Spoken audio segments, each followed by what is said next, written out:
Ujian promosi untuk mencapai gelar doktor dalam bidang ilmu hukum bagi Saudara Dirga Agung dengan judul disertasi Tanggung Jawab Kepolisian dalam Penegakan Hukum Kejahatan Cyber di Era Perkembangan Teknologi. Rektor Universitas Hasanuddin dalam hal ini diwakili oleh Dekan Fakultas Hukum Universitas Hasanuddin, Bapak Profesor Dr. Hamzah Halim, SH, MH, MAP, sebagai Ketua Sidang Terbuka Ujian Promosi Doktor. Ketua Sidang, promotor, kopromotor, dan para penguji dipersilahkan untuk memasuki ruang ujian. Hadirin dipersilahkan berdiri.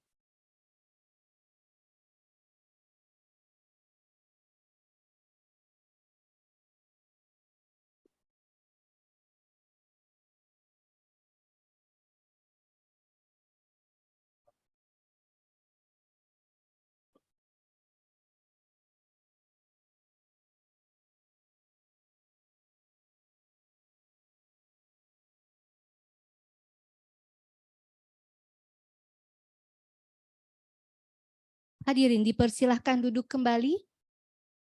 Para tamu undangan yang hadir secara daring dipersilahkan untuk mengaktifkan kamera.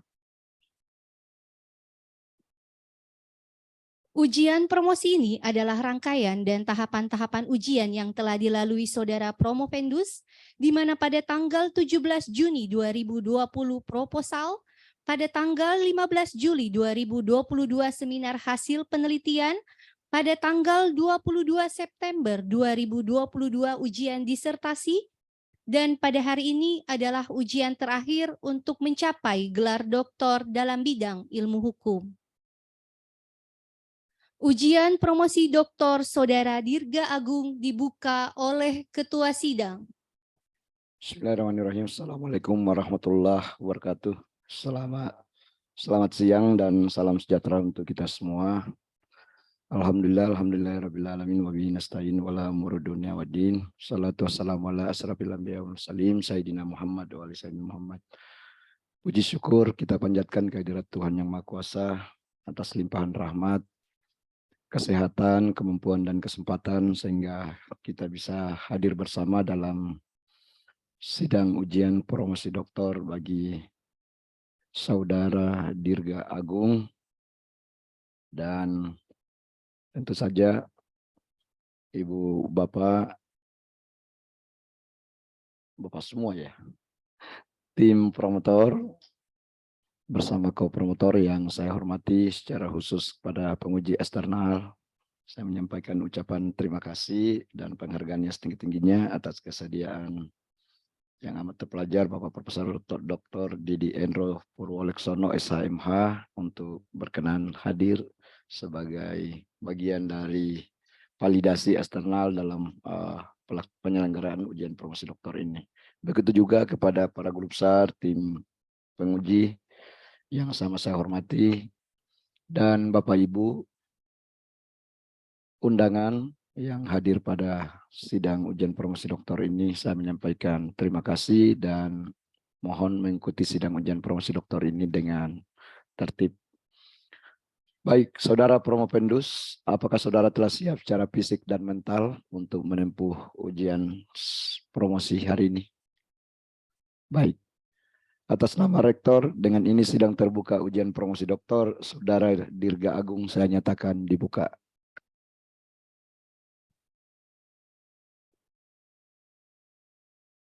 Sebelum saya mempersilakan promotor untuk memperkenalkan Saudara Promopendus, izinkan saya terlebih dahulu memperkenalkan tim promotor, penguji eksternal, serta penguji internal. Bertindak selaku promotor yang amat terpelajar, Bapak Profesor Dr. Yuda Riksawan, SHMH, beliau guru besar pada Departemen Hukum Internasional pada Fakultas Hukum Unhas. Dan bertindak selaku kopromotor yang amat terpelajar, Bapak Dr. Winar Sitorus, SHMH LLM, beliau saat ini diberi tugas tambahan sebagai Ketua Gugus Penjaminan Mutu dan Peningkatan Reputasi pada Fakultas Hukum Unhas. Bertindak selaku kopromotor yang amat terpelajar, Bapak Dr. Samsudin Mutar, SHMH. Beliau lektor kepala pada Departemen Hukum Pidana Dan secara khusus yang saya hormati, yang amat terpelajar, Bapak Profesor Dr. Didik Endro Purwoleksono SHMH selaku penguji eksternal, beliau guru besar dari Fakultas Hukum Universitas Airlangga, ya Prof. Ya. Kemudian yang sama saya hormati, yang amat terpelajar sebagai penguji Bapak Profesor Dr. Samsul Bahri SHMS. Saat ini beliau diberi tugas tambahan sebagai Wakil Ketua Majelis Wali Amanah Universitas Hasanuddin. Dan yang sama saya hormati, yang amat terpelajar, Bapak Profesor Dr. Andi Muhammad Sukri Yakub SH MHum. Beliau guru besar pada Departemen Hukum Pidana. Dan saya kira dua penguji yang lain mohon maaf tidak bisa bergabung pada kesempatan ini karena sesuatu hal yang tidak bisa dihindarkan. Baik, untuk selanjutnya saya mengundang dengan hormat promotor Bapak yang amat terpelajar Profesor Dr. Yuda Reksawan SHMH untuk memperkenalkan Promovendus tidak lebih dari 5 menit. Silakan Prof. Baik, terima kasih. Bismillahirrahmanirrahim. Assalamualaikum warahmatullahi wabarakatuh. Dan selamat siang, salam sejahtera untuk kita semua. Promovendus bernama Dirga Agung. Beliau adalah anak dari AKP Purnawirawan Peter Siang dan Ibu Katerina Sana, Eskep. Saat ini, Promovendus adalah dosen Fakultas Hukum Universitas Atmajaya Makassar. Istri bernama Krisela Olivia Darwin, dokter gigi. Kemudian anak Maureen Revalina Kelsen. Ini seperti Hans Kelsen namanya. Dan Reina Marvela Siang. Pendidikan S1, S2, dan insya Allah S3 di Fakultas Hukum Universitas Hasanuddin. Demikian riwayat hidup singkat dari Promovendus. Terima kasih, Prof. Terima kasih promotor yang amat terpelajar Bapak Profesor Dr. Yuda Reksawan SHMH.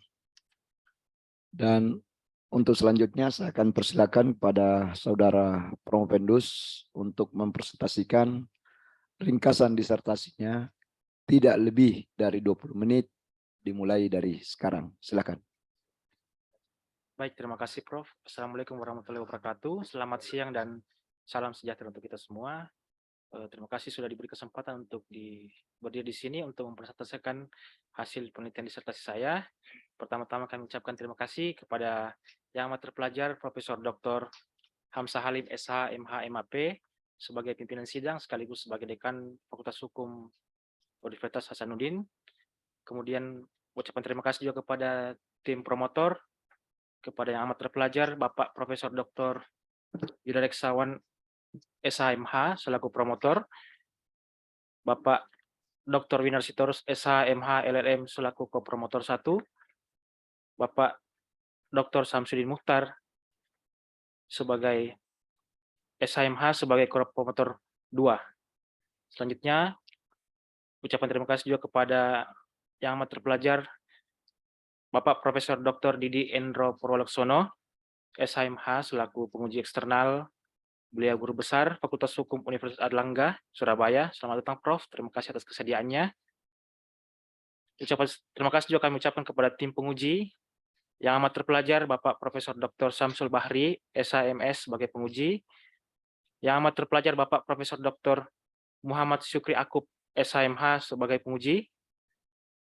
Kemudian ada Bapak Profesor Dr. Selamat Sampurno, SHMH, dan juga Bapak Profesor Dr. Irwansyah, SHMH, selaku penguji. Untuk beliau berdua mungkin berhalangan hadir, tapi beliau sudah menyumbangkan pemikirannya melalui kritik dan saran terhadap penyusunan disertasi ini mulai tahap proposal, hasil penelitian, dan ujian tutup. Selanjutnya mohon izin Prof untuk menampilkan presentase ringkasan hasil penelitian disertasi saya.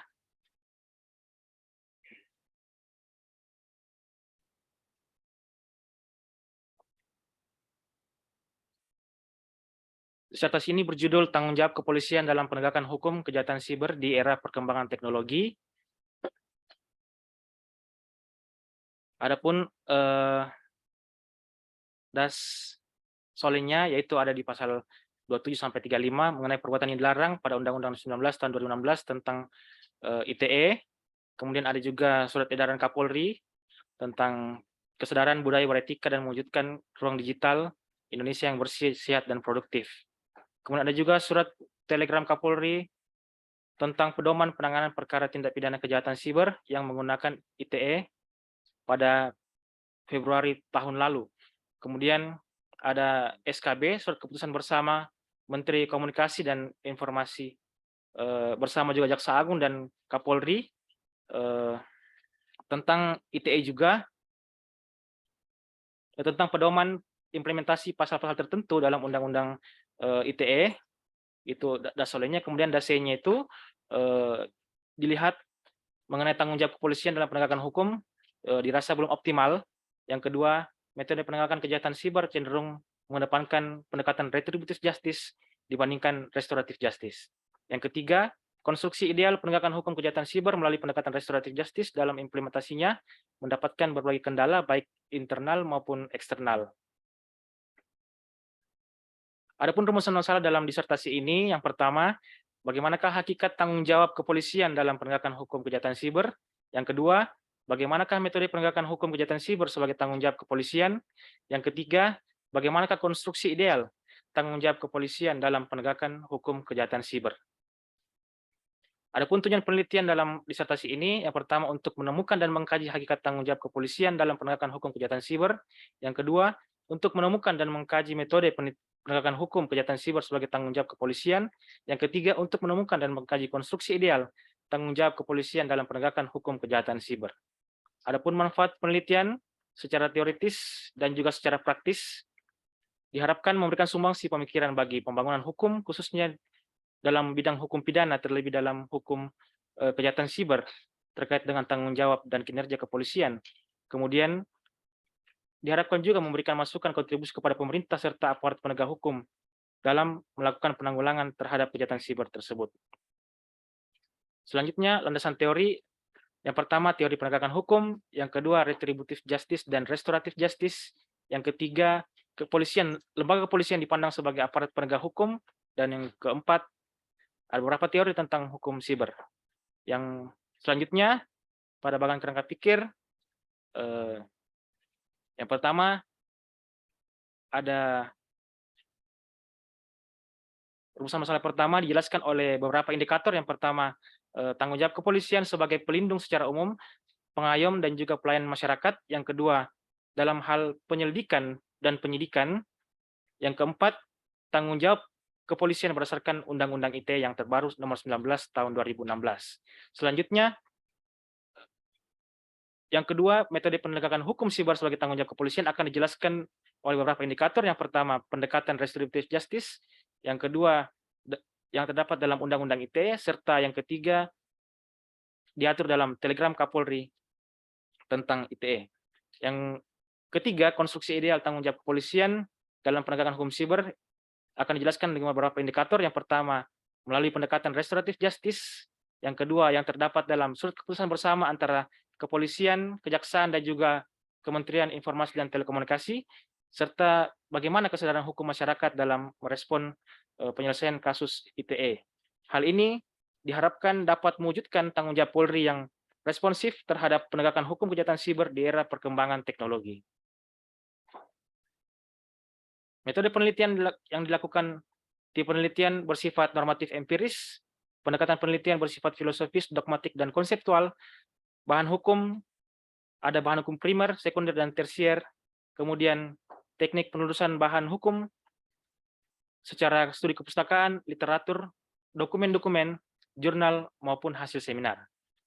Kemudian teknik analisis bahan hukum yang digunakan yaitu teknik analisis secara kualitatif. Selanjutnya, hasil penelitian dan pembahasan mengenai hakikat tanggung jawab kepolisian dalam penegakan hukum kejahatan siber. Secara umum, tanggung jawab kepolisian dikategorikan sebagai pelindungan hukum dalam memberikan pengayoman kepada masyarakat tanpa pandang bulu, serta memberikan pelayanan prima kepada masyarakat yang membutuhkan bantuan hukum.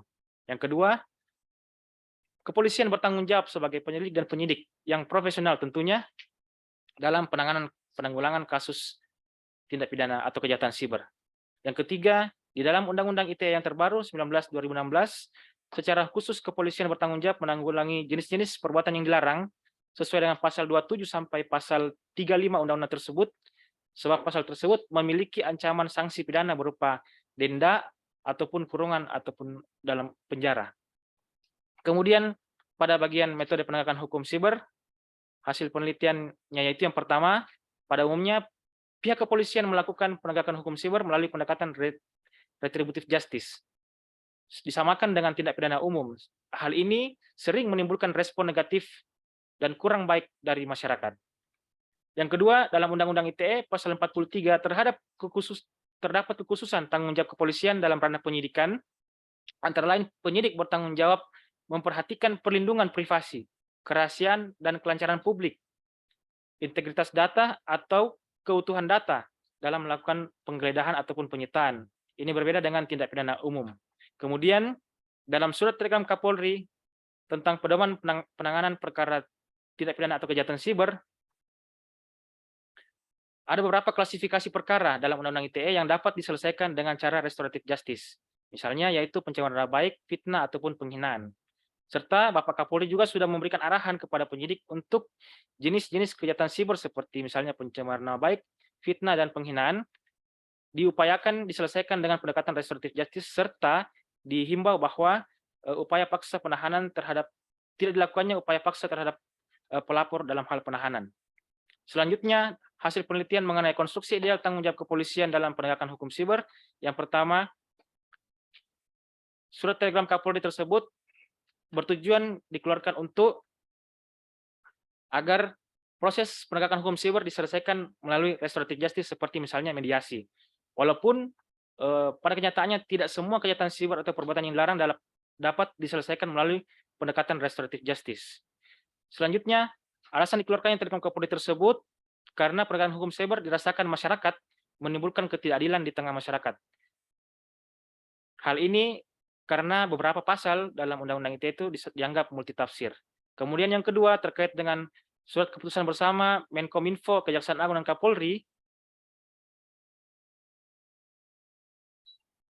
Promofendus mendapatkan bahwa alasan dikeluarkannya SKB tersebut antara lain adanya keresahan masyarakat terhadap Undang-Undang ITE yang kerap kali memakan korban karena dinilai yang mengandung pasar karet istilahnya ataupun multitafsir, sehingga dianggap menimbulkan kriminalisasi termasuk juga diskriminasi bagi korban tindak pidana tersebut. Kemudian terkait dengan kesadaran hukum masyarakat dalam penanganan atau penegakan hukum kejahatan siber melalui pendekatan restoratif justice, sebab ada kecenderungan bahwa perdamaian itu seringkali dihindari oleh pihak-pihak yang terlibat, terutama bagi pelapor ataupun terlapor. Karena masyarakat menganggap bahwa restoratif justice hanya ditujukan untuk menghapuskan pidana yang dilakukan pelaku dengan mudah sehingga kurang memberikan efek jerah. Kemudian dari tabel beberapa penelitian secara kuantitatif didapatkan bahwa pada tahun 2020 dan 2021 di Tipit Cyber Polda Sulsel itu perkara yang masuk sekian dan yang diselesaikan melalui restoratif justice hanya kurang lebih 2,16% untuk tahun 2020 dan 1,95% untuk tahun 2021. Padahal saat itu telah ada SKB, Kejaksaan, Kepolisian dan juga Menkominfo, serta sudah ada surat telegram Kapolri. Kemudian kesimpulan dari penelitian disertasi ini, yang pertama, hakikat tanggung jawab kepolisian dalam penegakan hukum kejahatan siber sebagai bentuk perbuatan melawan hukum otomatis dilakukan oleh kepolisian karena mengandung unsur sanksi pidana, dalam hal ini denda ataupun kurungan. Yang kedua, metode penegakan hukum siber sebagai tanggung jawab kepolisian terhadap kejahatan siber lebih banyak dilakukan secara retributive justice atau penegakan hukum secara konvensional. Metode tersebut menimbulkan keresahan dalam masyarakat, terutama dalam hal penegakan pasal-pasal yang dinilai multitafsir dalam Undang-Undang ITE. Antara lain, pencemaran nama baik, fitnah, dan penghinaan. Diharapkan dapat diselesaikan secara restoratif justice serta tidak melakukan upaya paksa penahanan terhadap pelapor. Sama dengan arahan pimpinan kepolisian yang dianggap lebih mendekati nilai keadilan dan kemanfaatan hukum dalam masyarakat yang merupakan tanggung jawab kepolisian selain sebagai penegak hukum, judicial task, dan juga merupakan cerminan tanggung jawab sosial atau social task. Yang ketiga, konstruksi ideal tanggung jawab kepolisian dalam penegakan hukum siber telah diarahkan untuk mengutamakan pendekatan restoratif justice terhadap beberapa bentuk perbuatan yang dilarang dalam Undang-Undang ITE. Namun pada kenyataannya tidak berjalan secara optimal dengan berbagai kendala yang dihadapi,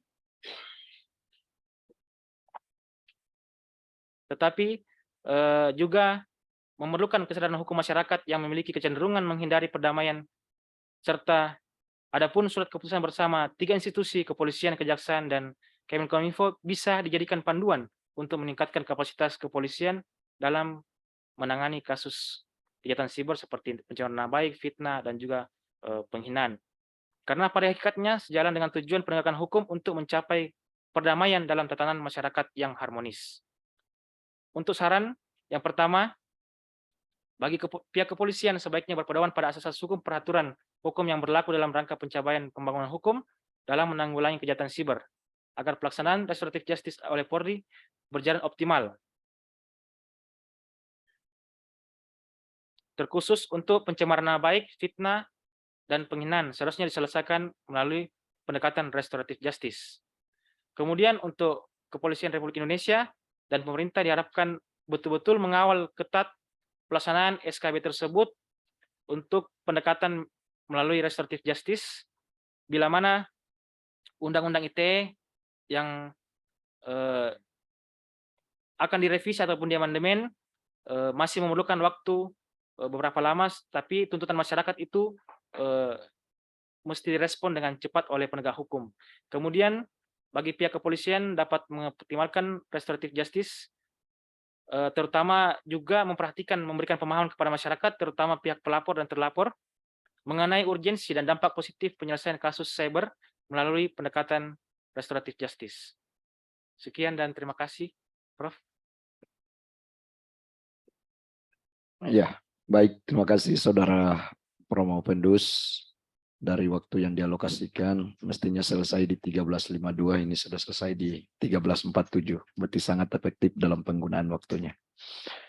Baik, sebelum saya mempersilakan ke promotor, co-promotor, dan para penyanggah untuk mengajukan sanggahan, terlebih dahulu saya ingin mengingatkan bahwa ketentuan Peraturan Rektor 2785 tahun 2018 menentukan bahwa ujian promosi doktor itu hanya dimungkinkan berlangsung dalam waktu 2 jam, dan waktu sudah dipergunakan oleh Saudara Promopendus ya, mulai dari awal pembukaan sidang sampai pada saat ini kurang lebih 30 menit, sehingga kepada tim penguji dialokasikan waktu 5 menit setiap penguji, dan terkhusus kepada penguji eksternal dikecualikan dan tidak dibatasi waktunya, tapi mohon menyesuaikan Prof. Baik, kesempatan pertama saya mengundang dengan hormat yang amat terpelajar, co-promotor Bapak Dr. Winer Sitorus, SH, MH, LLM. Silakan. Baik, terima kasih pimpinan sidang, Bapak Profesor Dr. Hamzah Halim, SH, MH, MAP, yang saya hormati pula tim promotor, tim penguji, khususnya penguji eksternal, Bapak Profesor Dr.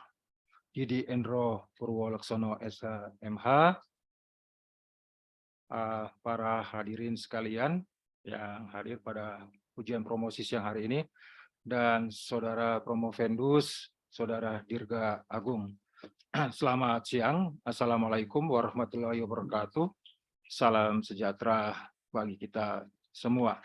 Ya, Saudara Dirga, selaku co-promotor, saya ingin memastikan saja ya, bahwa hasil penelitian ini bisa memberikan kontribusi ya terhadap penegakan hukum kejahatan siber oleh kepolisian.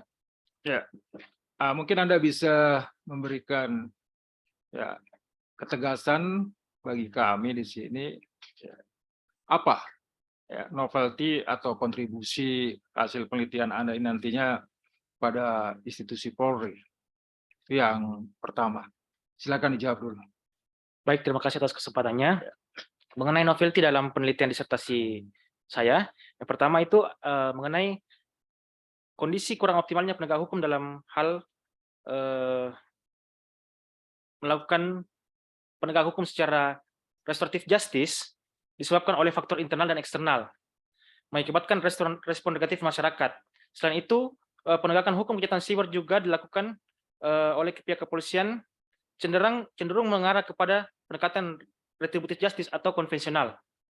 Kemudian, padahal dari tahun lalu kurang lebih sudah ada SKB dan juga Telegram Kapolri yang mengarahkan bahwa penegakan hukum kejahatan siber itu diupayakan mengarah kepada pendekatan restoratif justice atau mengembalikan kepada keadaan semula.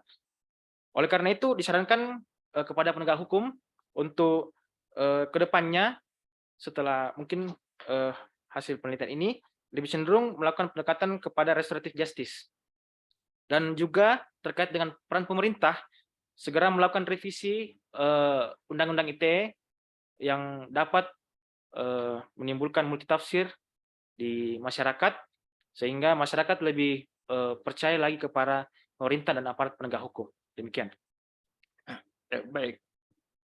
Pertanyaan saya yang kedua berkaitan dengan konstruksi yang ideal untuk penegakan hukum siber ini.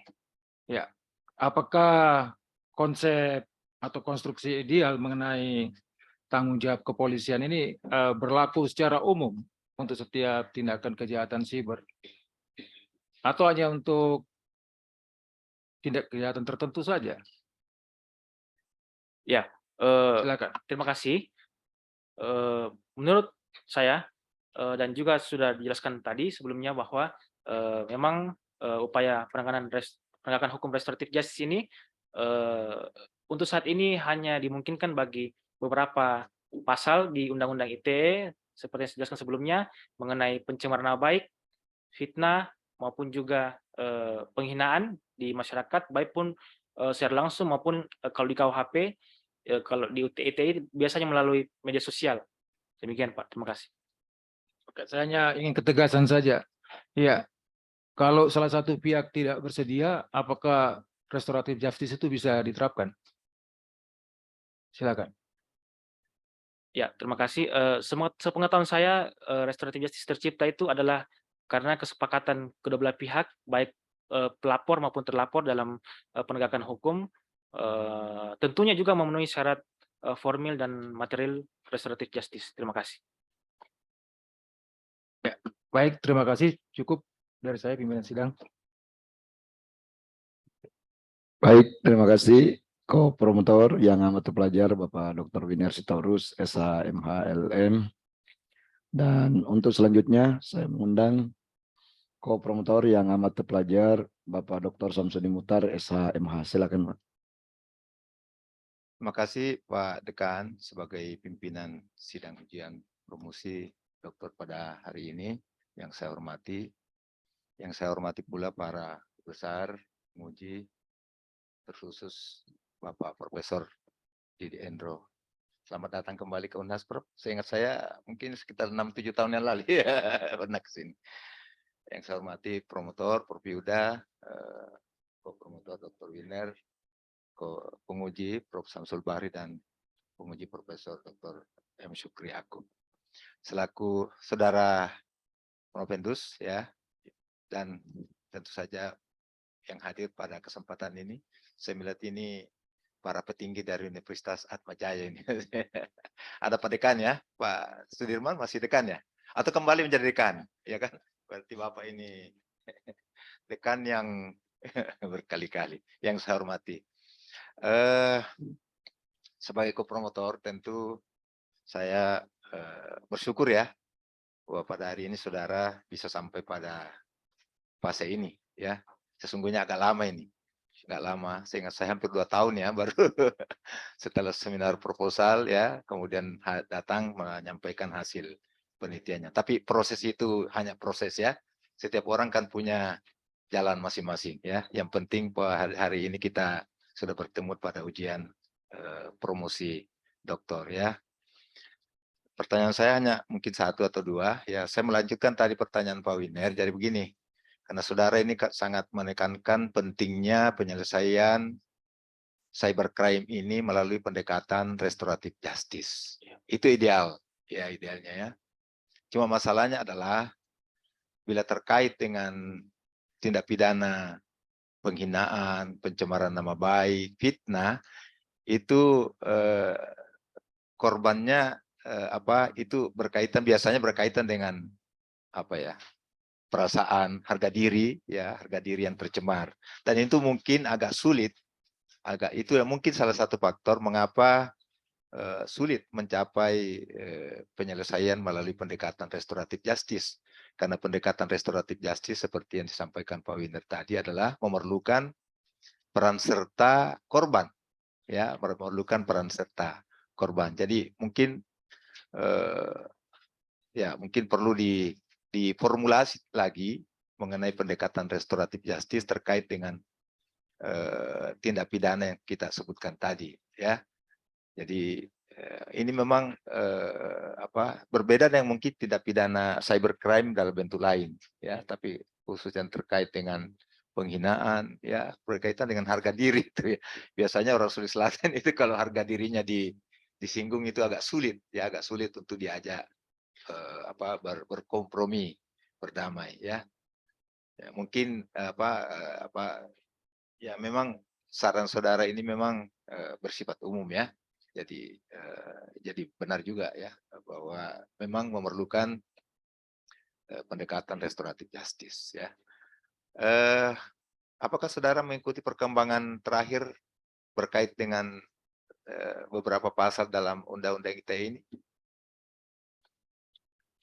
Ya, seingat saya Pak, ada beberapa hari lalu ada beberapa pasal yang dicabut oleh Kemenkumham.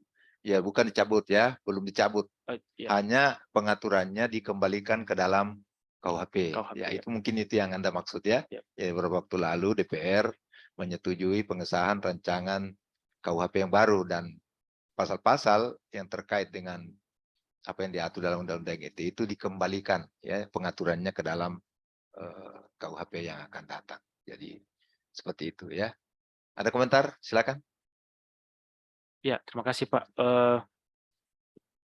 Untuk penelitian saya ini kan sudah selesai sebelum Ya, sebelum RKUHP. ya, Ya, sebelum jadi ya. mungkin Artinya bahwa sesudah ini tolong nanti dicermati lagi KUHP yang nanti belum diundangkan ya. Prof Yuda belum ya. KUHP itu belum diundangkan tapi sudah mendapat persetujuan dari DPR untuk ya. Jangan-jangan nanti menjadi Undang-Undang Nomor 1 tahun 2023. Kemungkinannya ya, kalau tidak ada undang-undang yang disahkan dalam tenggang waktu dekat ini, dalam bulan Desember, bisa jadi nanti menjadi Undang-Undang Nomor 1 ya.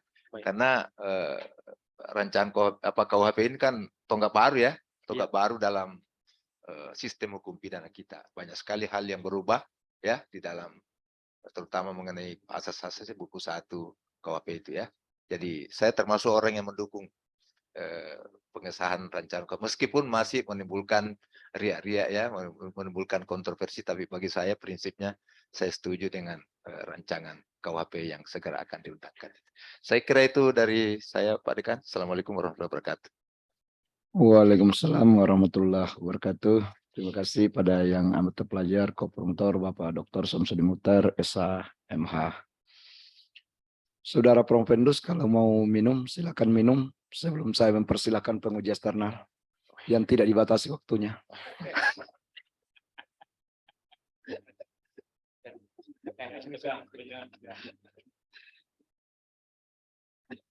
Baik, untuk selanjutnya saya mengundang dengan hormat penguji eksternal yang amat terpelajar, Bapak Profesor Dr. Didik Endro Purwoleksono, SH, MH. Silakan, Prof.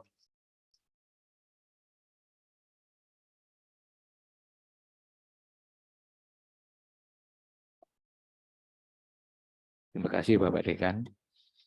Assalamualaikum warahmatullahi wabarakatuh. Waalaikumsalam.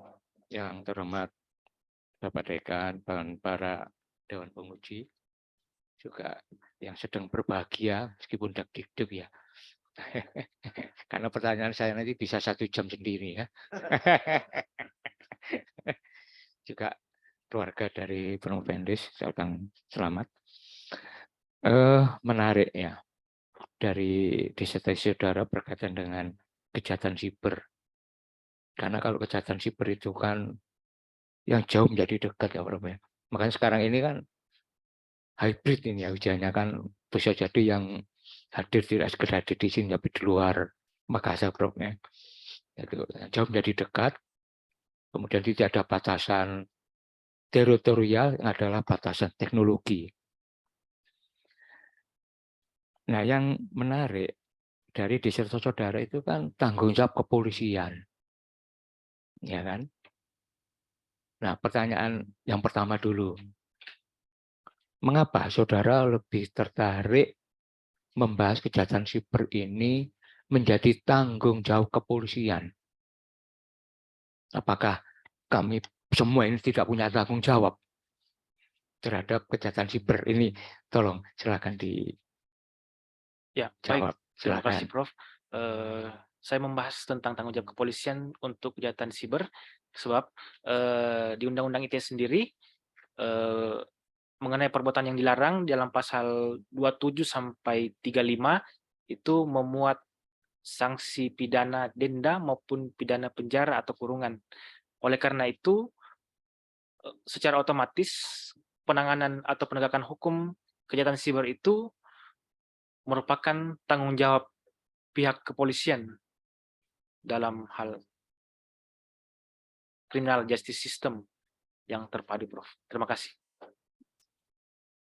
Baik, karena saudara bicara penegakan hukum ya, berarti di sini ini kan sudah bicara penegakan hukum secara in concreto, ya kan?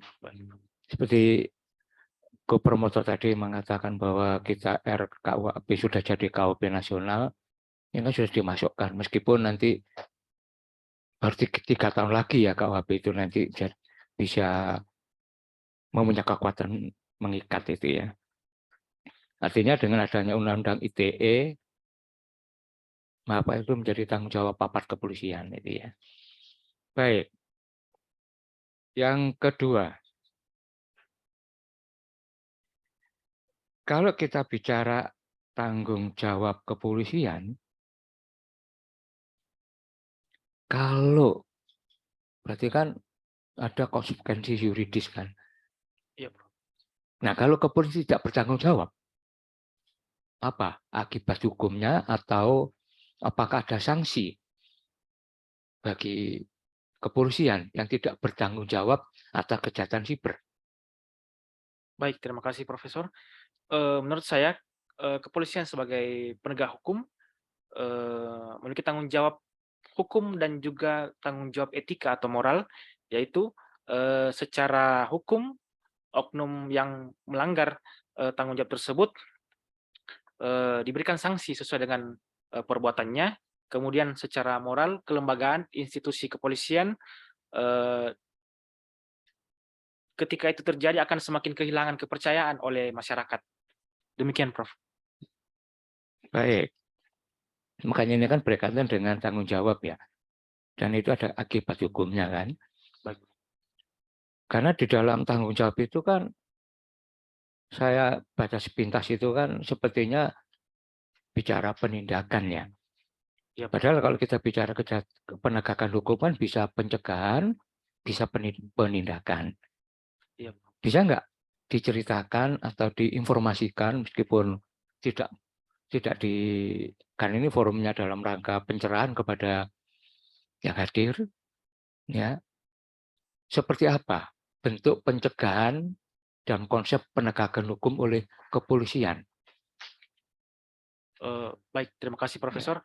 Menurut saya, kepolisian dalam melakukan upaya preventif atau pencegahan terhadap kejahatan siber seringkali baik secara terstruktur maupun juga secara kelembagaan melakukan edukasi kepada masyarakat terkait dengan bahaya dalam kejahatan siber terkait dengan Undang-Undang ITE.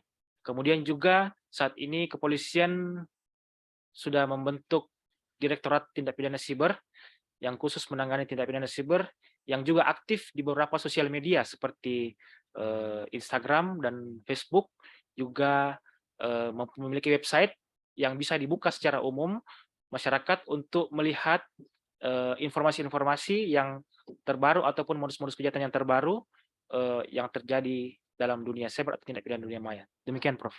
Boleh cyber itu ya? Siap, Prof. Iya, oke. Menarik. Nah, tadi saudara bicara RJ ya, Restoratif Justice. Pertanyaan begini, Mas Dirga Agung ya. Tadi saudara sebutkan ada 3 ya, pencemaran, pemfitnahan, atau penghinaan. Itu kan tindak pidana aduan. Iya, Prof. Baik.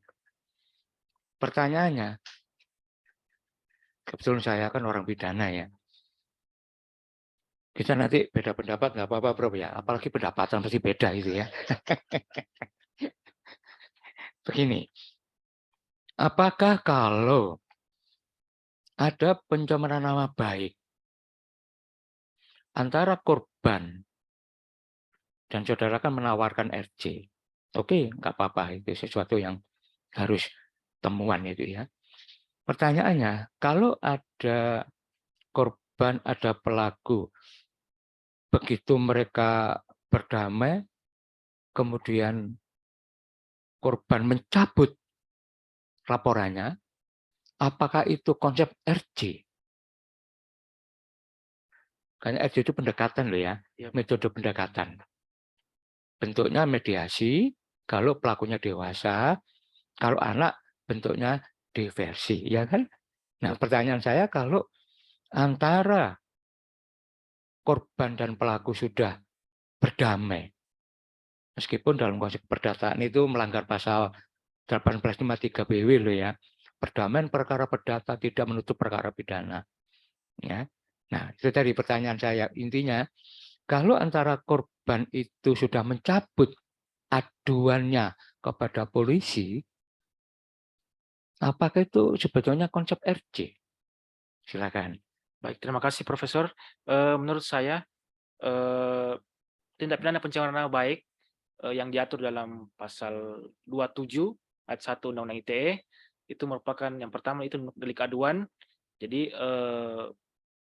bisa dilakukan pendekatan restoratif justice, tetapi ketika itu dicabut atau dikeluarkannya SP3 surat penghentian penyidikan oleh penyidik, maka itu bukan penyelesaian melalui RJ, tetapi metode yang digunakan restoratif justice yang diadopsi masuk kepada retributive justice. Demikian, Prof, sepengetahuan saya. Ya, kalau memang sudah dicabutan bukan RJ kan itu kan? Iya, Prof. Hanya pendekatannya supaya itu dicabut melalui proses RJ. Itu maksud saudara? Iya, Prof. Oke. Yang terakhir satu lagi, Prof ya. Begini, karena ini sangat menarik ya. Dalam konteks ini hanya sekedar informasi ya.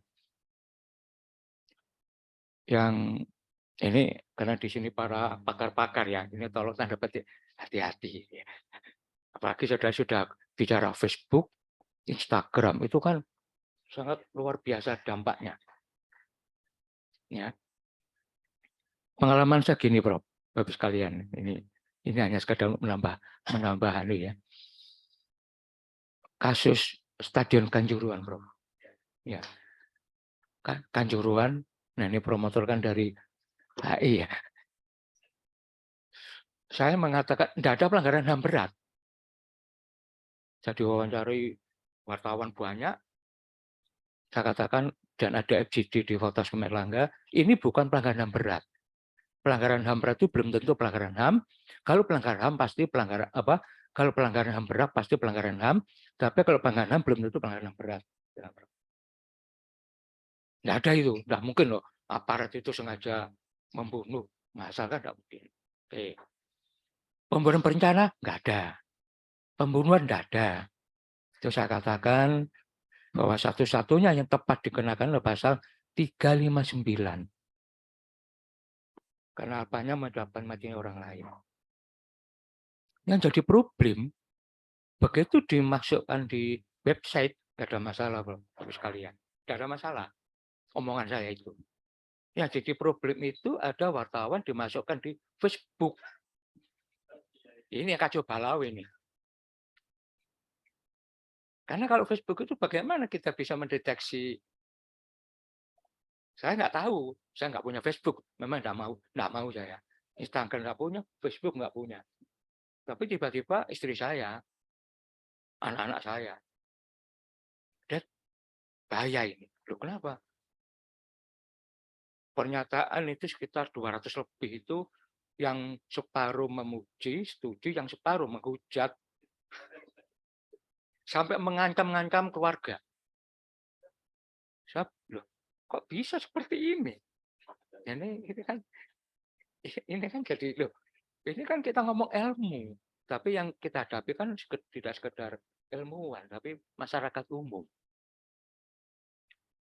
Akhirnya ya saya terpaksa ya mohon maaf menggunakan guru besar saya telepon Pak Kapolda, tolong diamankan. Akhirnya ada pamtub, saya bingung ya apa itu pamtub, nggak tahunya pengamanan tertutup. Jadi tiap malam itu rumah itu dikelilingi polisi. Waduh, malah nggak nyaman gitu. Sudah Pak Kapolda, sudah selesai, sudah jangan dianukan itu. Ya. Jadi kejahatan siber itu kalau pencemaran nama baik itu aman, kita enak ngomong. Tapi kalau itu melalui, ya tolong sekedar sebentar aja pada sudah merupakan. Lah kalau itu melalui Facebook, bagaimana antisipasinya? Kita sebagai ilmuwan ya, tidak menutup kemungkinan sebentar lagi saudara Dr. Dirga Agung didatangi wartawan, diwawancari tentang kejahatan siber. Dimasukkan Makassar Post sudah masalah. Di Facebook, wah itu hati-hati. Nah, gimana kita mengantisipasi itu? Kira-kira ada enggak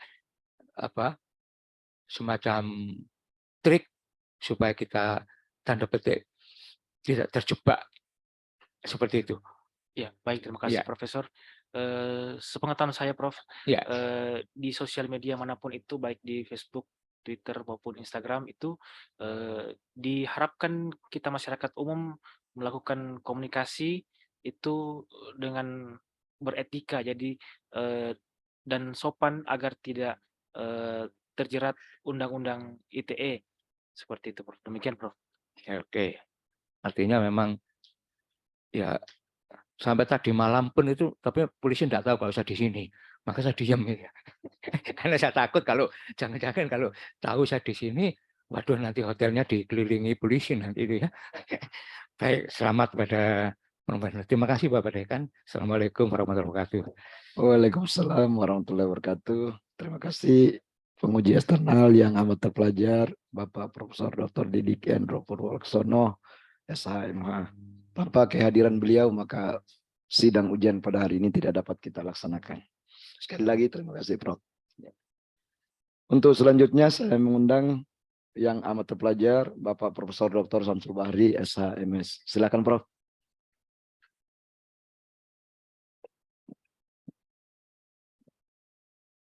Terima kasih yang saya hormati Bapak Profesor Dr. Hamzah Halim, SHMHMS sebagai Ketua Sidang Ujian Promosi Doktor.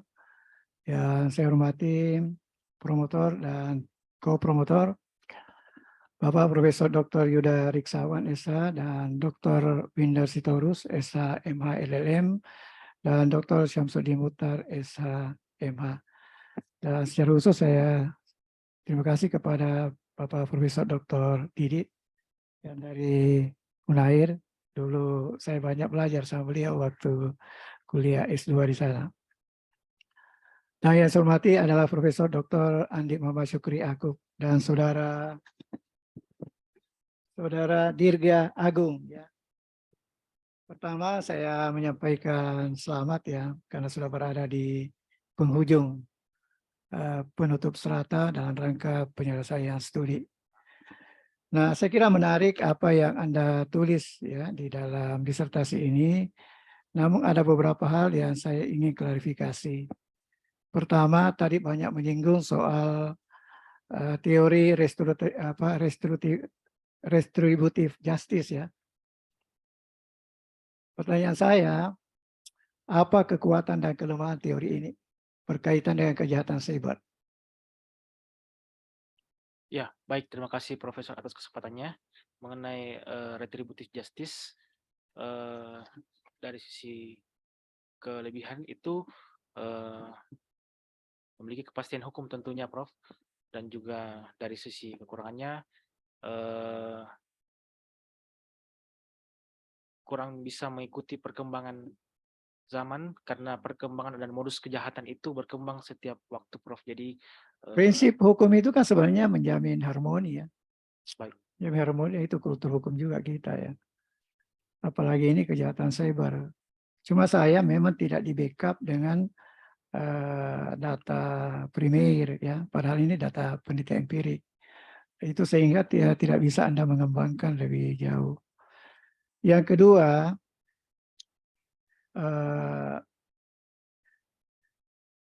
ini memerlukan satu pendalaman ya. Bagaimana strategi menemukan konstruksi ideal tanggung jawab kepolisian? Ada satu rumusan masalah, itu adalah bagaimana konstruksi ideal tanggung jawab ini. Nah, bagaimana Anda bisa menemukan yang ideal? Nah, itu karena barangkali nanti ini sebagai masukan saja, di dalam disertasi ini tidak menggunakan pendekatan. Seharusnya ada pendekatan komparatif.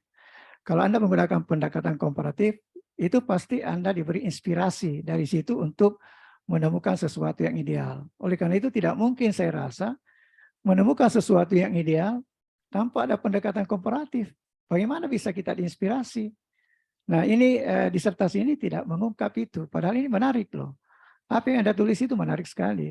Relevan untuk kondisi sekarang. Nah, ini orang cari ini apa solusi dari kejahatan cyber di dalam penanganannya itu ya lebih tepat dan mencapai sasaran dan sesuai dengan prinsip-prinsip hukum. Pendekatan. Apakah pendekatan perundang-undangan juga tidak dikaji? Pendekatan pendekatan komparatif juga tidak dikaji. Dan saya kira itu penting untuk sebuah kajian karena kita saja di dalam pendekatan perundang-undangan itu ya banyak masalah.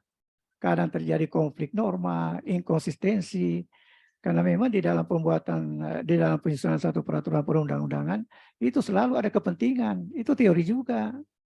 Nah, ini tolong dikembangkan hal-hal yang seperti ini karena menarik dan bukan tidak mungkin bahwa disertasi ini akan dicari pada suatu ketika dengan melihat judul itu. Saya kira itu, Prof, masukan. Baik, terima kasih yang amat terpelajar Bapak Profesor Dr. Samsul Bahri, SA MS. Saya kira masukan beliau sangat substansial untuk kesempurnaan disertasi Saudara Promopendus. Baik, untuk selanjutnya saya mengundang yang amat terpelajar Bapak Profesor Dr. Andi Muhammad Sukri Yakub, SH MHum. Silakan, Prof.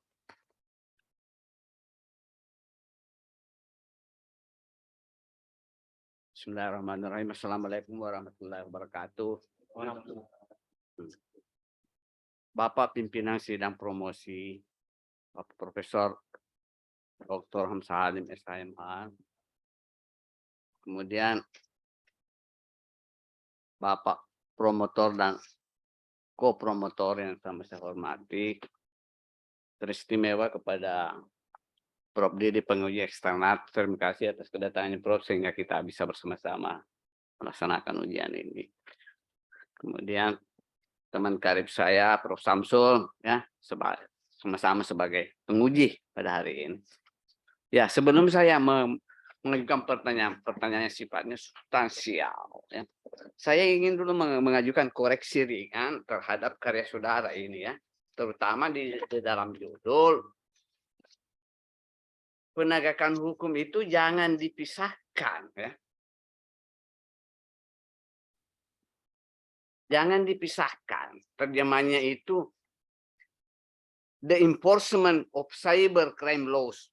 Saya tidak tahu artinya apa ini kalau aku pisahkan nih. Maunya di situ law enforcement, ya.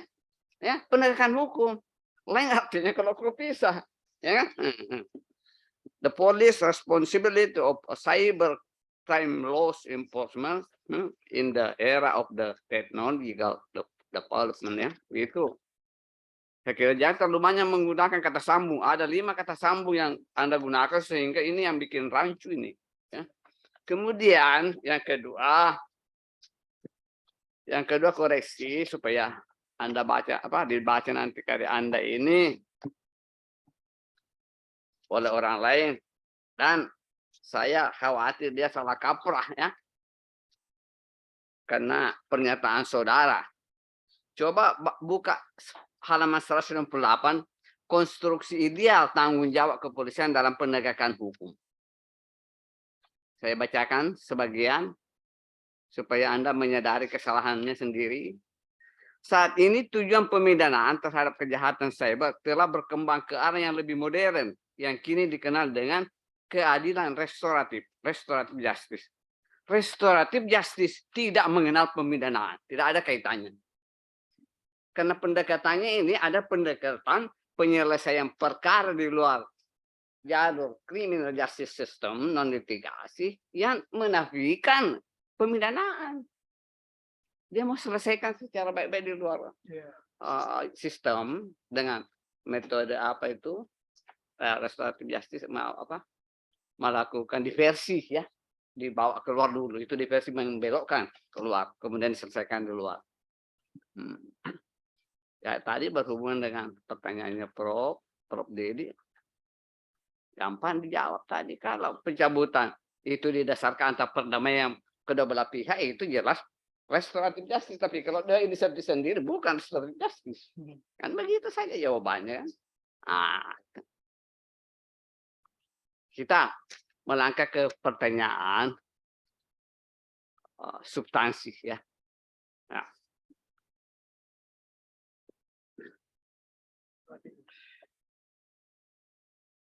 Saya bacakan dulu tentang pentingnya diskresi dalam penegakan hukum, ya, oleh kepolisian. Ada kaitannya saudara tadi pada waktu pemaparan bahwa tanggung jawab itu tercermin dalam hal dilakukannya penyelidikan dan penyidikan, ya.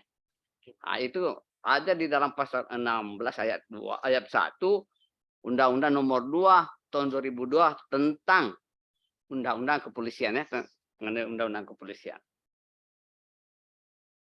Di dalam melakukan diskresi, ada kan tanggung jawab di dalam itu.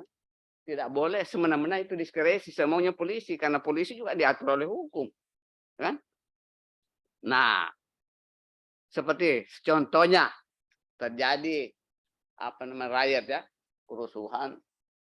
Polisi melakukan dulu tembakan karena tindakan peringatan untuk mencegah meluasnya ini, ya, atau kasih kawat berduri, ya, atau meminta menghalangi jalan di situ supaya jangan masuk orang ke situ, banyak kan.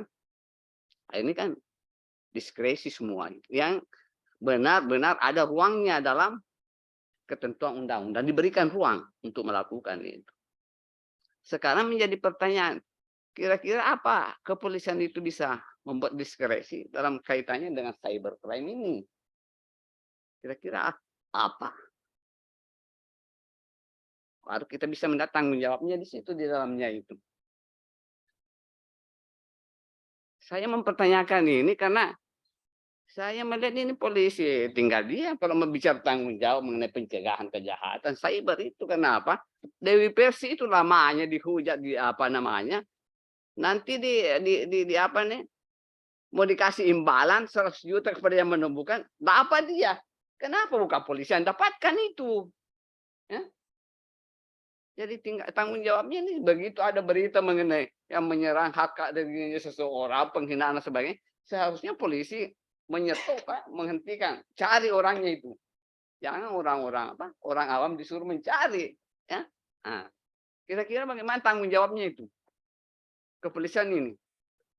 Jangan hanya baik didengar berdasarkan ketentuan hukum, tapi dalam implementasi tidak ada, kan? Apakah ada Ya, salah baik. satu definisi di Mabes itu pencegahan itu menyangkut cyber? Coba. Ya, baik. Terima kasih, Profesor. Ya. Menurut saya, mohon diluruskan jika keliru, mengenai diskresi dalam tanggung jawab kepolisian itu sebenarnya bisa saja dilakukan, hanya di lapangan itu kurang dikembangkan sebab pihak kepolisian, terutama penyelidik dan penyidik itu seperti tidak berani untuk keluar dari apa yang tertulis dalam undang-undang dan juga terdesak untuk harus melakukan sesuatu itu petanggung jawabnya sesuai dengan instruksi dari atasan seperti itu, Prof. Loh, jelaskan dalam undang-undang Iya, Prof. bahwa dalam mengambil tindakan itu harus dia bertanggung jawab, memberikan alasan-alasan yang rasional, bukan cari-cari alasan tidak masuk akal. Ya. Orang sekarang sudah banyak mengerti, itu yang bertanggung jawab secara moral. Nah kan, apa kalau Samuka melakukan tembakan peringatan ya karena ada pak kerusuhan ini bisa banyak korban, itu yang namanya rasional ya. Jangan tembak-tembak seperti orang Makassar bilang orang pungur, tembak-tembak apa tidak ada tujuannya kan. Ini harus bertanggung jawab. Nah, saya minta kira-kira di dalam pencegahan kejahatan cyber ini apa kira-kira polisi yang bisa dilakukan ya untuk mencegah itu. Jangan sampai kita korban semua ini, tidak ada upayanya polisi untuk melindungi kita. Ya kan? Hanya dikatakan mengayomi apa pengayomannya itu? Pengayoman di mana? Ya kan? Seperti itulah kira-kira yang saya tanyakan. Baik, Prof. Ada Anda melihat tanggung jawabnya di sini? Ya, upaya preventif, Prof. Diskresi itu biasanya kalau di lapangan dia tergantung dengan kemajuan teknologi, Prof. Jadi ketika ada aplikasi ataupun alat lagi yang digunakan itu untuk mencegah kejahatan siber itu dilakukan, maka kepolisian menyesuaikan dengan kemajuan teknologi yang ada dalam dunia cyber, Prof. Apa wujudnya itu tindakan pencegahan yang dilakukan oleh polisi? Kira-kira begitu pertanyaan saya. Apa langkah-langkahnya polisi ini? Ya untuk pencegahan kejahatan, kan ini bertanggung jawab di situ kan. Pencegahan kejahatan. Dia melindungi seperti pagar, melindungi tanaman. Jangan pagar makan tanaman. Begitu. Ya? Begitu. Nah. Saya mempertanyakan ini karena dalam kasus-kasus inkonkreto yang betul-betul terjadi itu, saya lihat banyak polisian ini malah dalam kasusnya Sambo, Pak Sambo, dalam kasusnya Pak Sambo, justru alat bukti yang dirusaki. Seharusnya terpelihara itu di mana tanggung jawabnya itu. Jadi, ya kan, CCTV itu kan ada nanti informasi bisa didapatkan, data itu bisa menjadi alat bukti. Tapi ini kan dirusak untuk menghilangkan jejak ya, bukti-bukti. Dan kasihan nanti orang yang disuruh itu ya dia bertanggung jawab terhadap obstruction of justice, penghalang-halangan penyidikan karena memang menghalangi.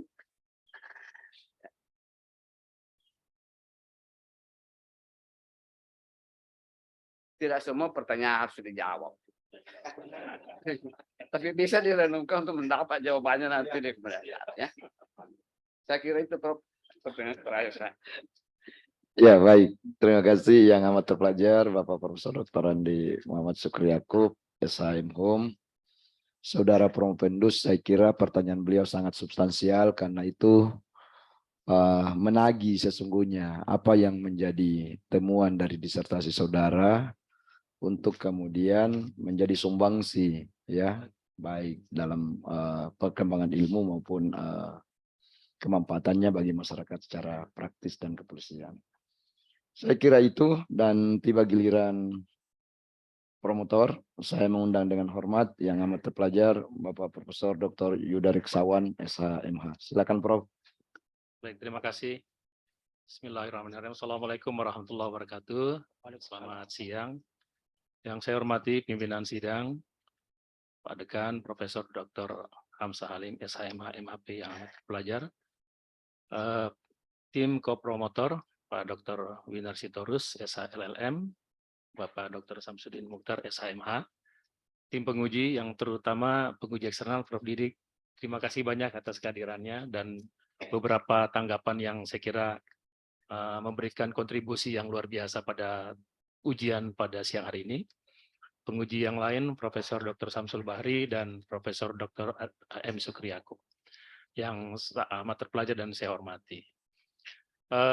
Promovendus, Saudara Dirga Agung, promotor itu biasanya harus membela Anda, gitu ya, karena posisinya mempromosikan apa yang Anda seorang promovendus. Namun dalam konteks ini, berbagai pertanyaan yang diajukan sesungguhnya itu ingin memperkaya apa yang sudah Anda perbuat, gitu ya. Catatan-catatan penting yang telah diajukan oleh para penguji dan tim kompromotor tadi saya kira itu akan memperkaya apa yang telah Anda lakukan. Namun pada titik ini saya rasa Anda cukup mampu untuk bisa menjawab berbagai pertanyaan, ya, terutama karena Anda kukuh untuk mempertahankan bahwa model ideal penyelesaian cybercrimes itu, terutama untuk kasus-kasus yang sifatnya penghinaan atau yang sifatnya delik aduan, itu lebih baik menurut Promovendus diselesaikan dengan cara restoratif justice. Walaupun beberapa tanggapan tadi ya, dan seperti Prof. Syukri sampaikan, tidak semua pertanyaan harus dijawab. Tapi pertanyaan itu menjadi satu renungan, karena bisa saja akan memperkaya disertasi Anda. Pertanyaannya Prof. Didit yang menarik tadi adalah soal pencabutan gugatan. Saya dibantu oleh Prof. Sukri untuk menjawabnya.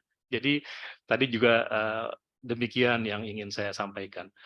Namun yang paling penting adalah bagaimana posisi restoratif justice itu dalam konteks penyelesaian kasus delik aduan ini. Karena itu tentu saja tidak semua delik yang ada pada cybercrimes itu bisa diselesaikan dengan cara restoratif justice. Nah, tadi Anda menyampaikan bahwa restoratif justice itu kan adalah sesungguhnya ingin memulihkan pada posisi semula kan, keadaan-keadaan yang telah disebabkan oleh adanya sesuatu yang sifatnya konflik di antara para pengguna cyber atau pengguna media online. Nah, contoh kasus Prof. Didik tadi adalah menarik. Prof. Didik menyampaikan sesuatu tetapi di Facebook, terus kemudian ternyata mendapatkan hujatan. Apakah ini sebuah tindak pidana?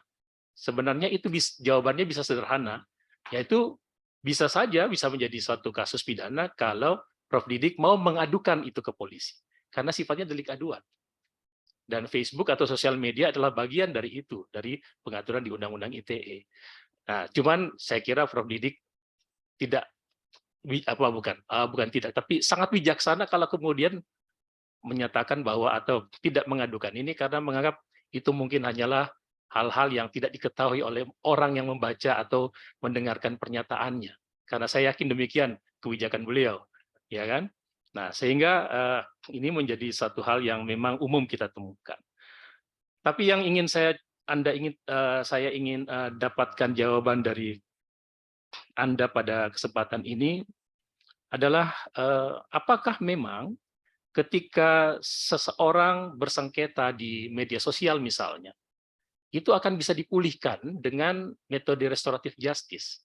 Karena tadi kan model yang Anda ingin sampaikan atau yang Anda usulkan sebagai pilihan terbaik penyelesaian sengketa ini adalah restoratif justice. Tadi kalau tidak salah bahasa kopromotor adalah ini kan persoalan perasaan.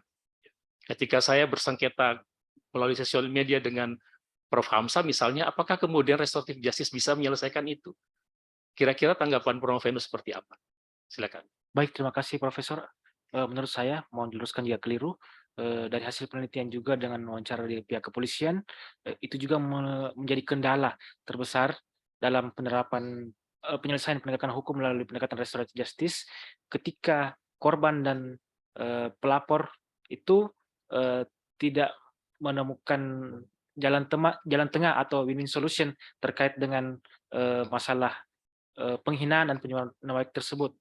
Jadi, tapi hal tersebut bisa terus diupayakan oleh penegak hukum ke depannya melalui teknik-teknik mediasi ataupun rekonsiliasi di tahap penyelidikan maupun penyidikan, sehingga dapat mengoptimalkan penyelesaian penegakan hukum melalui jalur restoratif justice tersebut. Demikian, Prof. Terima kasih. Menyambung pertanyaan Prof. Samsul Bahri yang menginginkan Anda melakukan komparasi. Sepengetahuan saya, Anda sudah mencoba untuk mengkomparasikan antara bagaimana pendekatan retributif dan bagaimana pendekatan restoratif. Benar demikian? Benar, Prof. Nah, itu sesungguhnya salah satu metode pendekatan juga kan? Nah, tinggal mungkin Anda bisa mengungkapkan di sini apa keunggulan restoratif justice dibandingkan retributive justice dalam konteks ini. Ya, baik. Terima kasih, Profesor. Dari tadi saya sudah sebutkan mengenai teori retributive justice, tetapi kalau di restoratif justice itu lebih kepada bagaimana memulihkan tidak hanya menghukum pelaku, tetapi juga bagaimana melihat kerugian-kerugian yang dialami oleh korban dan berusaha untuk dikembalikan oleh para penegak hukum. Demikian, Prof. Dalam konteks restoratif justice itu sebenarnya prinsip dasarnya adalah win-win solution. Ya, karena ingin memulihkan keadaan seperti semula. Jadi di dalamnya pilihan sanksi itu ada, tetapi itu disepakati. Ya kan, itu konteks utama dari restoratif justice. Modelnya tidak hanya mediasi, ada namanya family conference, ada yang namanya inner conference atau circle conference, ada juga konsep-konsep yang sesungguhnya kita temukan di masyarakat adat kita, gitu ya. Nah, itu yang mungkin menarik, yang sesungguhnya bisa dielaborasi lebih jauh. Tapi Anda tentu tidak mengkaji restoratif justice secara utuh, karena Anda ingin mengkaji tentang tanggung jawab polisi. Tapi satu terakhir, untuk meyakinkan kepada kita di forum ini, bahwa restoratif justice itu sesungguhnya adalah satu pilihan yang bisa dilakukan. Apakah dalam penelitian memang ada kasus yang diselesaikan dengan restoratif justice? Baik, terima kasih, Profesor. Dari penelitian yang saya sampaikan tadi di tabel itu dari tahun 2020 dan 2021 ada beberapa, cuman jumlahnya tidak sebesar penyelesaian penegakan hukum melalui pendekatan retributive justice. Demikian, Prof. Boleh rinci tentang apa bentuk kejahatan atau konfliknya atau perkaranya dan kemudian metode yang dilakukan oleh kepolisian? Saya ambil contoh di Polda Sulsel di bagian di Tipit Cyber, kemarin melakukan penelitian wawancara kepada penyidik yang menangani perkara tersebut di beberapa perkara cybercrime seperti pencemaran nama baik, fitnah, dan juga ujaran kebencian yang mengandung unsur sara. Itu ada beberapa bisa diselesaikan dengan pendekatan restoratif justice yang tapi mesti memang persetujuan kedua belah pihak, baik pelapor maupun terlapor. Tapi paling tidak Prof. Venus ingin menekankan bahwa restoratif justice bisa dan pernah dilakukan. Iya, Prof. Baik. Ya, cukup. Terima kasih. Baik, terima kasih promotor yang amat terpelajar Bapak Profesor Dr. Yuda Riksawan, SHMH. Saudara Promopendus, saya kira memang tidak ada karya yang sempurna ya. Dan saya berharap semua sanggahan dari penguji menjadi bagian yang Promopendus harus perhatikan untuk kemudian lebih menyempurnakan lagi disertasinya. Saya kira itu, dan sidang ujian promosi doktor saya tangguhkan selama 10 menit untuk memberi kesempatan kepada Dewan Penguji menetapkan hasil ujian. Ketua sidang, promotor, kopromotor, dan penguji berkenan meninggalkan ruang ujian. Hadirin dimohon berdiri.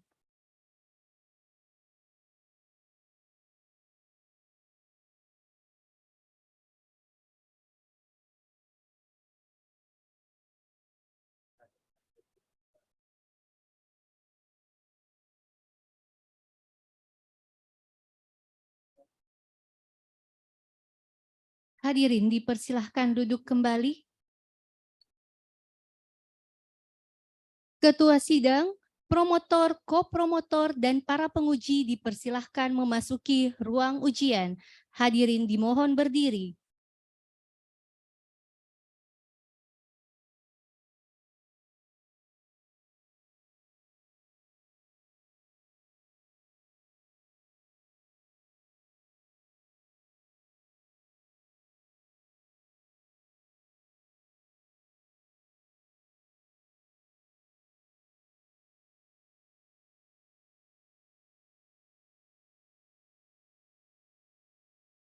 Hadirin dipersilahkan duduk kembali. Sidang ujian promosi doktor dibuka kembali oleh Ketua Sidang. Sidang ujian promosi doktor saya buka kembali. Pembacaan yudisium oleh Ketua Sidang. Yudisium. Sidang terbuka. Ujian promosi doktor Universitas Hasanuddin. Peserta promotor, kopromotor, dan penguji. Dalam rangka ujian promosi untuk mencapai gelar doktor dalam bidang ilmu hukum bagi saudara Dirga Agung. Setelah mempertimbangkan jawaban-jawaban atas segala pertanyaan dan sanggahan yang dikemukakan oleh promotor, kopromotor, dan penguji, dengan ini menyatakan bahwa saudara Dirga Agung dinyatakan lulus dengan predikat sangat memuaskan. IPK 3,89, lama studi yang agak panjang ya. Gitu. Dengan demikian mulai hari ini Senin tanggal 12 Desember 2022 pukul 14.53 waktu Indonesia Tengah, Saudara Dirga Agung berhak memakai gelar doktor dalam bidang ilmu hukum. Semoga ilmu yang dimiliki dapat dimanfaatkan bagi kepentingan umat manusia. Atas nama Rektor, Ketua Sidang Profesor Dr. Hamzah, dan Promotor Profesor Dr. Yuda Riksawan, SH.MH. Penyerahan hasil yudisium oleh Ketua Sidang kepada Dr. Dirga Agung SH.MH dipersilahkan mengambil tempat.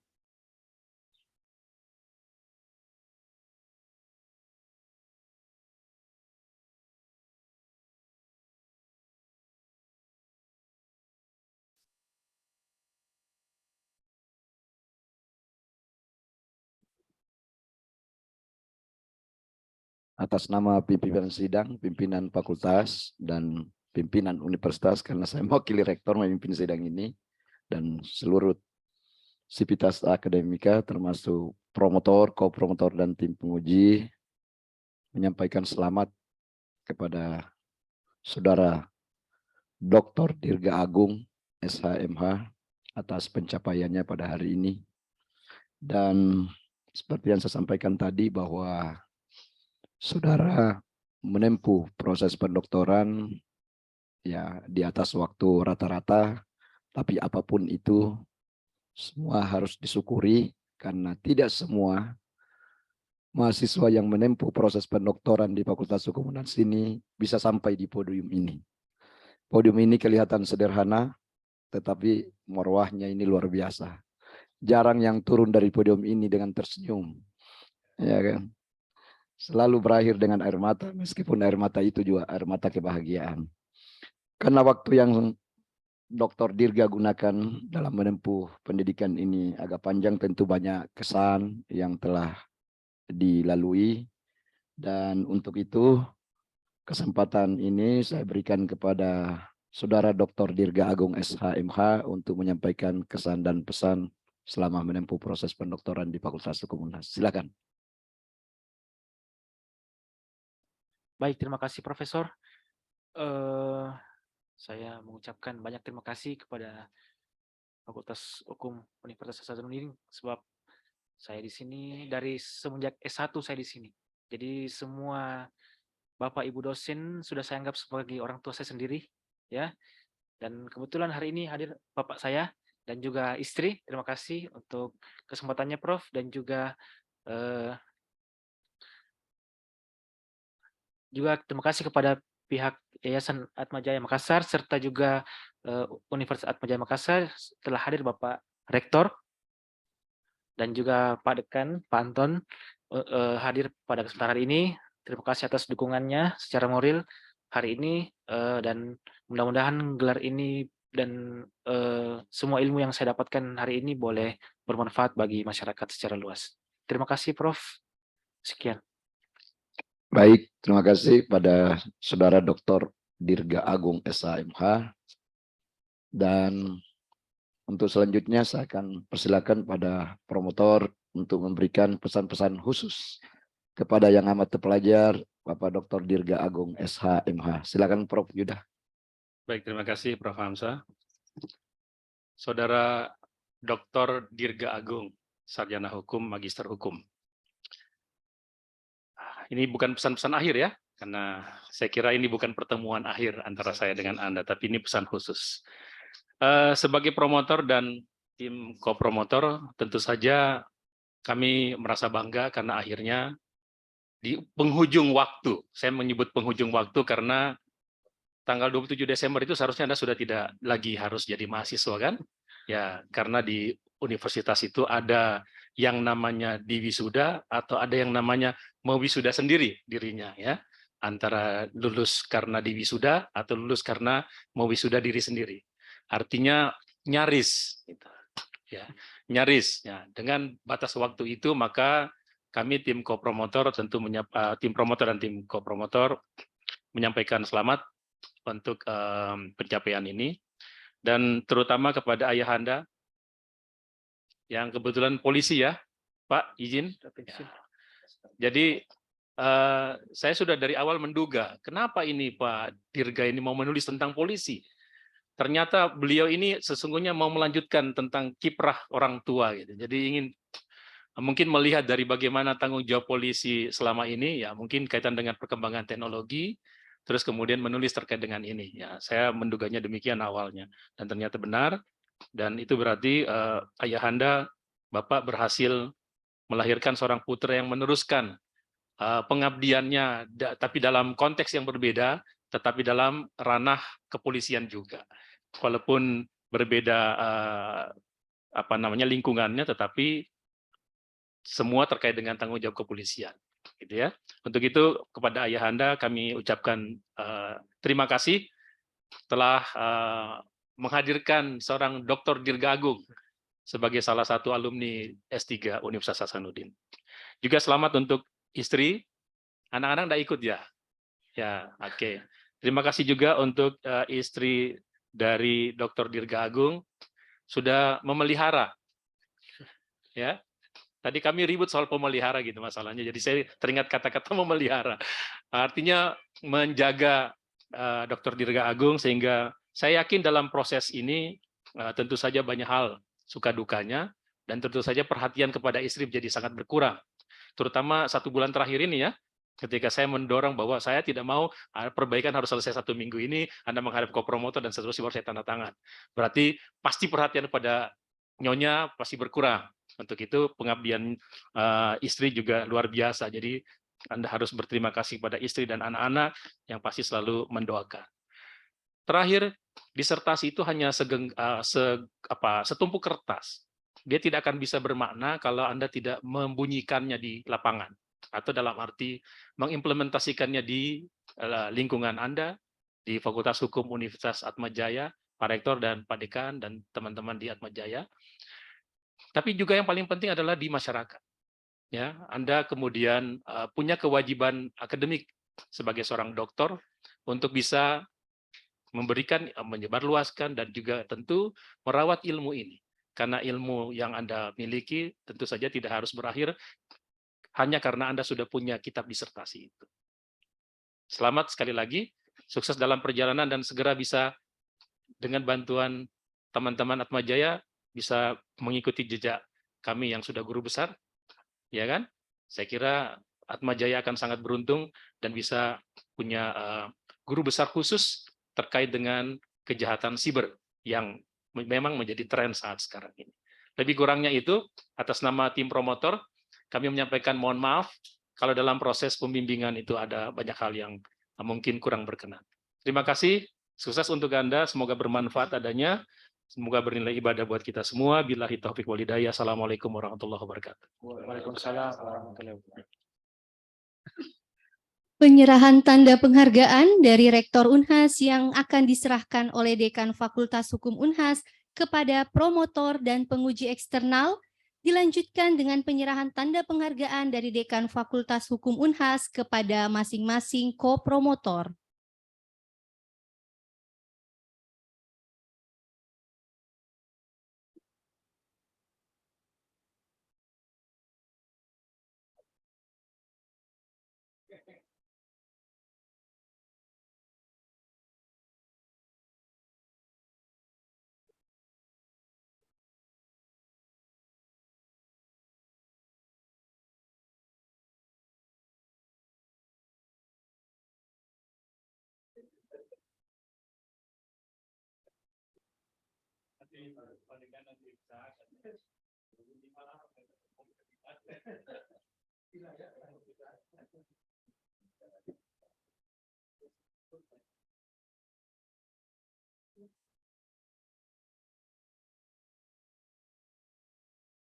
Sidang terbuka ujian promosi doktor Universitas Hasanuddin ditutup oleh Ketua Sidang.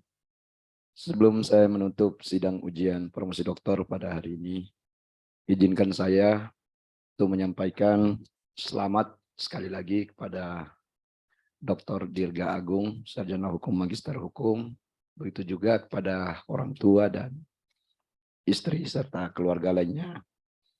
Demikian halnya saya ingin menyampaikan selamat dan terima kasih atas kehadirannya pada Bapak Rektor Universitas Atmajaya, Bapak Dr. Wilhelminus Sombolayuk, SEMSI. Demikian halnya kepada Bapak Dekan Fakultas Hukum Atmajaya, Bapak Dr. Antonius Sudirman, SHM Hum, dan seluruh keluarga besar Universitas Atmajaya. Saya kira kehadiran Pak Dr. Dirga SHMH ini akan menambah amunisi baru bagi Atmajaya untuk lebih meningkatkan kualitas Fakultas Hukum yang ada di Atmajaya. Demikian halnya ucapan terima kasih saya sampaikan secara khusus pada penguji eksternal atas perkenan kehadiran Bapak Prof. Didik. Karena tanpa kehadiran Bapak sekali lagi, ujian ini tidak dapat kami langsungkan karena membutuhkan validasi eksternal. Ucapan terima kasih yang sama juga saya sampaikan kepada promotor dan ko-promotor yang telah bersinergi dengan baik, sehingga pada hari ini kita melahirkan satu alumni lagi di program studi S3, meskipun dalam rentang waktu lama studi yang agak panjang, tetapi apapun itu masih lebih baik daripada yang lain yang tidak selesai sampai di podium ini. Tadi Prof. Yuda bilang ada dua kategori, kalau saya bagi kategorinya di wisuda dan disudahi. Gitu. Demikian halnya ucapan terima kasih kepada seluruh tim penguji yang telah hadir, memberi kontribusi dari awal, mulai dari seminar proposal sampai kepada promosi pada hari ini. Tanpa kehadiran beliau-beliau, maka sidang ujian promosi doktor pada hari ini tidak dapat kita langsungkan. Sekaligus terima kasih kepada segenap hadirin yang hadir, yang telah mengikuti ujian promosi ini secara tertib sehingga dapat berjalan dengan lancar. Kepada Saudara Dirga, saya menitip satu pesan, bahwa saudara lahir dari alma mater Fakultas Hukum Unhas, kalau saya tidak salah disebut tadi S1, S2, S3 ya. Ya, ini terakhir gelar tertinggi di dunia akademik ya, gelar akademik tertinggi, doktor. Tentu di balik gelar itu melekat tanggung jawab ya, baik tanggung jawab keilmuan maupun tanggung jawab sebagai seorang ya akademisi ya, sehingga saya kira saya selalu bilang ke alumni-alumni bahwa mahkotanya alma mater itu ada di alumni sebenarnya. Seperti apa kebesaran alma mater itu dilihat dari kiprah alumninya. Jaga nama baik alma mater kita, caranya dengan menjaga keilmuan saudara, menjaga tutur kata dan perbuatan, dengan sendirinya itu akan menjaga nama baik alma mater kita. Saya kira itu, dan dengan ucapan syukur alhamdulillahirabbil alamin, sidang ujian promosi doktor pada hari ini saya nyatakan ditutup.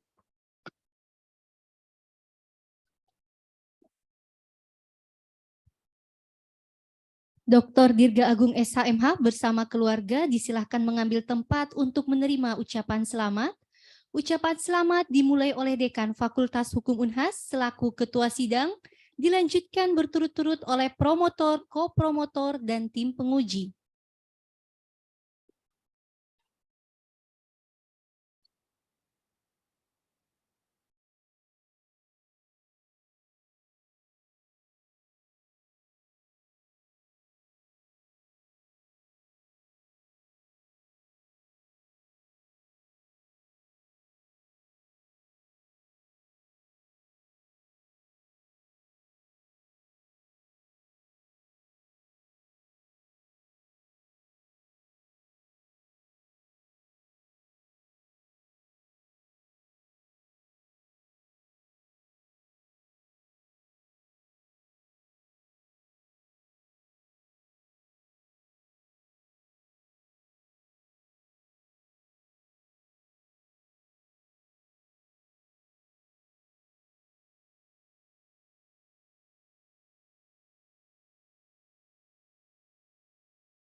Terima kasih kepada Ketua Sidang, promotor, kopromotor, tim penguji, dan para undangan atas kehadirannya pada ujian promosi Dr. Dirga Agung SHMH.